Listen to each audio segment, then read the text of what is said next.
Welcome to the World Free Zones Organization AICE 2020 exclusive panel discussion summary, Working with Free Zone Companies.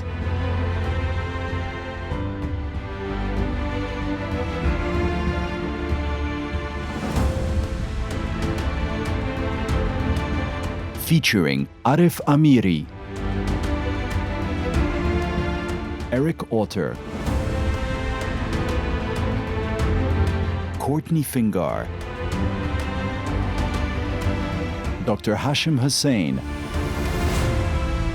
It's really important to understand the need of the clients we intend to serve. So if you're a large financial institution, because we are ultimately a financial center, and if you're a large financial institution, it's so important to really understand what you're looking for to be able to operate within the region from Dubai into the region. Naturally, these elements from a large financial institutions is really desired and wanted, but also it does cascade down to small startups as well within the ecosystem or within the community that we actually serve.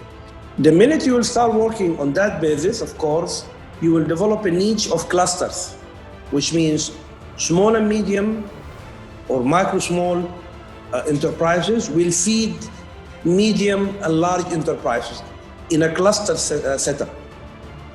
Well, smart use of technology is the best way to reduce any type of bureaucracy. And so e-government initiatives that are taking place around the world can be vastly beneficial to free zones. And I really think there is a big onus on the governments to reduce their bureaucracy, whether that applies to free zones or to any company, making company registrations as short as possible, being able to do everything online.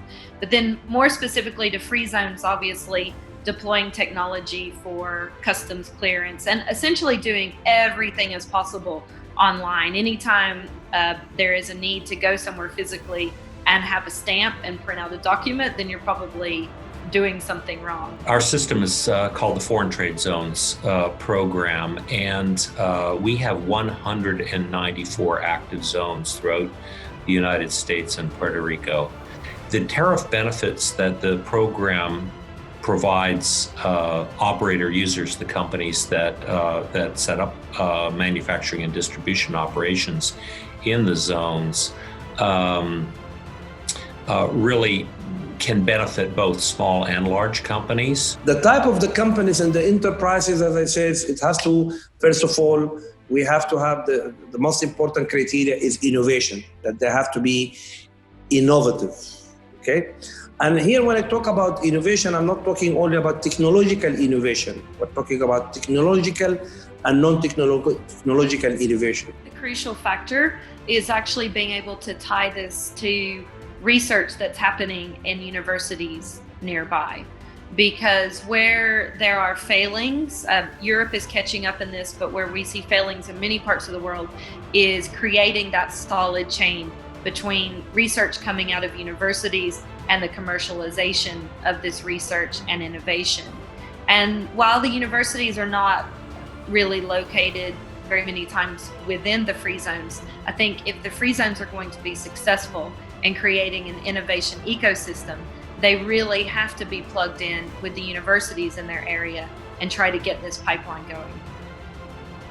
The ability to really be able to talk to like-minded people, for them to really understand, your proposition, your value add, what you're trying, what problem you're trying to solve, and who would it really relate to within the wider audience or with the wider community, and be able to connect those dots. It's really what really creates a value in an incubation solution.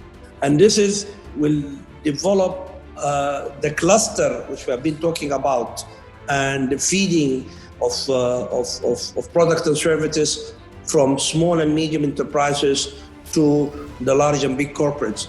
And this has proven over the years through the EDIP, the Enterprise Development and Investment Promotion Program, that the domestic investment leverage foreign direct investment. This is at the national level. Half of all the goods that flow through U.S. foreign trade zones are for U.S. domestic consumption. The other half are for export. That makes the U.S. zone system attractive for foreign companies who are looking for a foothold in the US market. It may be easier to bring it to tenants within that free zones, because in a free zone, you have an area where you can ensure that whoever is working the free zones, they're taking that precaution measures which is being requested or is being implemented by the country or the community or the region where the free zone is working. Of real major importance for us is to remain connected there and be able to actually support them to actually run their business as they need to run it, and they get the support they actually need. And if you're able to do that, that differentiates you as a center or as a free zone that's able to really attend to business when businesses are on the high or when businesses are being challenged as well. So that's really what I think people will either be able to make it to the next level or really stop where they are.